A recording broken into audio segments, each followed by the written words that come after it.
P3K Guru di tahun 2022. Akan kami bahas dalam video ini dua informasi teruntuk P1, penempatan untuk guru yang sudah lolos passing grade P1 yang mendapatkan penempatan, dan juga bagi guru P2, P3 yang sedang mengikuti seleksi atau penyesuaian ya, verifikasi dari guru senior, kemudian dari kepala sekolah, pengawas, dan juga nantinya akan dilakukan oleh Kemendikbud ataupun dalam hal ini adalah Dinas Pendidikan, dan juga BKPP atau BKPSDM. Nanti untuk P2 dan P3 terkait dengan penempatan bagi mereka yang nantinya dinyatakan lulus, karena dalam seleksi verifikasi ini tentunya peluang untuk lulus untuk bisa menjadi ASN P3 sangatlah besar. Maka dari itu akan kami informasikan bagaimana nantinya untuk penempatan bagi guru-guru yang P2 dan P3. Jadi sebelum kita masuk di pembahasan, bagi teman-teman yang baru saja menemukan channel kami, seperti biasa silakan subscribe channel ini dan nyalakan lonceng notifikasinya. Terima kasih. Kita ke pembahasan. Jadi teman-teman, tanggal 26 sudah terlewati, pengumuman pasca sangga sudah diumumkan oleh instansi masing-masing pemerintah daerah. Kemudian di akun SSCASN teman-teman masing-masing juga diumumkan. Nah, kemudian tanggal 29 ini masih giliran P2 dan P3 untuk dinilai oleh Dinas Pendidikan dan juga BKPSDM D. Untuk P1 tidak akan ada jadwal yang terkait dengan P1, namun untuk P1 nanti untuk menanti penempatan ya, penempatan maksud kami adalah menanti pengumuman dari kelulusan dan bersamaan dengan P2 dan P3. Nah, terkait dengan hal ini untuk P1 ada informasi terkait dengan akun SSCASN. Kalau teman-teman coba lihat login menggunakan akun SSCASN, maka akan muncul di sini terkait dengan pengisian deklarasi sehat. Kemudian di beberapa pemerintah daerah juga sudah muncul tombol cetak kartu peserta ujian. Kalau di akun ini yang saya buka di pemerintah Kabupaten Kendal, itu akan diinfokan lebih lanjut terkait dengan pencetakan kartu ujian, kartu peserta ujian. Namun di beberapa pemerintah daerah itu sudah muncul tombol untuk mencetak kartu peserta ujian. Nah, untuk P1, jadi teman-teman P1, ketika nanti teman-teman masuk di SSCASN P1 yang mendapatkan penempatan, maka tentunya nanti mendapatkan notifikasi seperti tadi. Nah, kemudian yang menjadi perhatian dari P1 yang mendapatkan formasi tentunya adalah apakah kemudian deklarasi sehat ini wajib diisi untuk P1 ataukah tidak.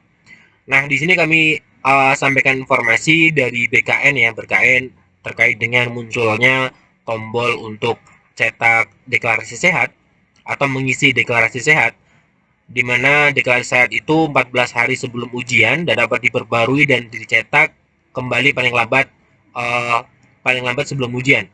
Nah, terkait dengan P1, kami mendapatkan jawaban dari Karohumas BKN, dalam hal ini adalah Bapak Satya Pratama, menghimbau para guru honorer tidak bingung dengan adanya pergerakan di akun SSCASN munculnya tombol deklarasi sehat.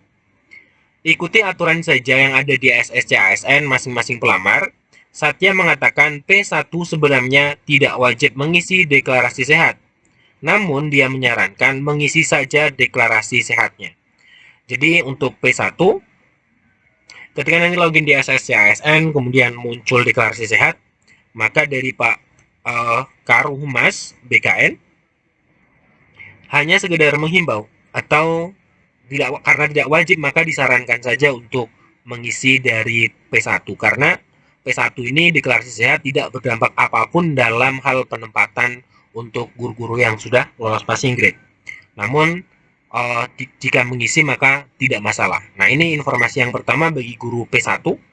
Untuk yang P1 yang sudah mendapatkan penempatan, jangan bingung ketika nanti membuka akun SSCASN. Kemudian terkait dengan informasi yang kedua dari bagi P2 dan P3 yang sedang mengikuti, dalam hal ini adalah seleksi ataupun verifikasi dari mekanisme seleksi untuk P2 dan P3. Nah, kami dapatkan informasi terkait dengan P2 dan P3. Kita bisa lihat di sini ada satu informasi dari GTK Kemendikbudristek, di mana dari GTK Kemendikbudristek itu menjawab beberapa pertanyaan ya. Satu pertanyaan di sini untuk guru P2 dan P3. Terutama adalah hal krusial yaitu penempatan. Kita coba lihat. Maaf mau bertanya, untuk observasi P2 dan P3 yang sekarang sedang berlangsung, rankingan dilakukan sesama pelamar di sekolah atau di ranking satu kabupaten. Terima kasih. Jadi yang ditanyakan adalah, misalkan dalam satu instansi atau satu sekolah terdapat guru, maka bagaimana perankingannya? Apakah di ranking dalam satu sekolah ataupun di ranking dalam satu kabupaten? Ini ya merupakan hal krusial yang ingin dimengerti atau menjadi hal yang sangat penting untuk diketahui bagi teman-teman pelamar P2 dan P3. Nah, di sini dijawab ya oleh dalam hal ini admin dari GTK Kemendikbudristek dijawab, selamat pagi, selamat datang di layanan Kemendikbud dengan Ayu. Untuk penempatan prioritas 2 untuk ex tenaga honorer K2 dan P3 yaitu guru non-ASN di sekolah negeri yang sudah mengabdi 3 tahun akan ditempatkan pada sekolah induk. Bila di induk tidak tersedia, maka akan dipilihkan sekolah lain. Nah, ini dia. Jadi untuk penempatan P2 dan P3, basicnya adalah ketika di situ ada satu formasi dan ada satu guru P2 atau P3, maka tentunya mereka akan ditempatkan di sekolah induk.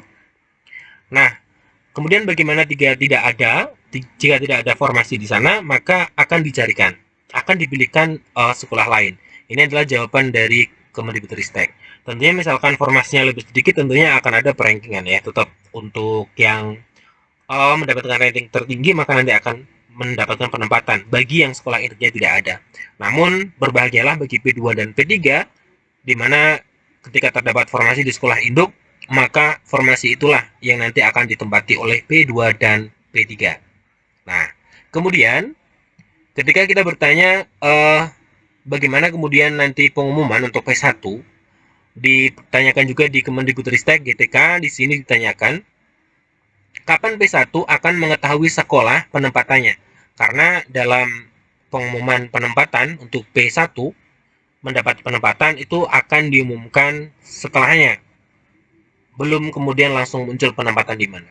Nah, di sini dijawab oleh admin GTK Kemendikbud di Telegram ya, dijawab, selamat datang di layanan Kemendikbud dengan Ayu. Dapat diinformasikan bahwa pengumuman hasil seleksi seluruh peserta, jadi ini seluruh ya, sesuai jadwal tanggal 2-3 Februari tahun 2023. Untuk informasi lebih lanjut, silahkan cek secara berkala pada akun SSCASN dan website resmi guru-p3k.kemdikbud.go.id. Nah, jadi teman-teman untuk P1, seperti yang saya sampaikan di awal, P1 menunggu di tanggal 2-3 Februari 2023 bagi yang mendapatkan penempatan. Kemudian nanti ketika diumumkan serentak dengan hasil P2, P3 dan pelamar umum, baru muncul sekolah penempatannya di mana. Nah, ini teman-teman informasi terbarunya terkait dengan pelaksanaan P3 Guru tahun 2022 ini. Jadi untuk P2 dan P3 selamat menempuh ya penilaian kesesuaian. Untuk P1 selamat menunggu, nanti di bulan Februari akan diumumkan untuk pelamar umum. Nanti jangan lupa di bulan Desember itu baru bisa memilih formasi, di mana nanti untuk formasinya itu akan diumumkan tanggal 14 dan sampai dengan 18 Desember tahun 2022, tentunya setelah dilakukannya pengolahan hasil penilaian kesesuaian untuk P2 dan P3. Tetap semangat teman-teman, semoga ini bermanfaat. Kami akhiri, assalamualaikum warahmatullahi wabarakatuh.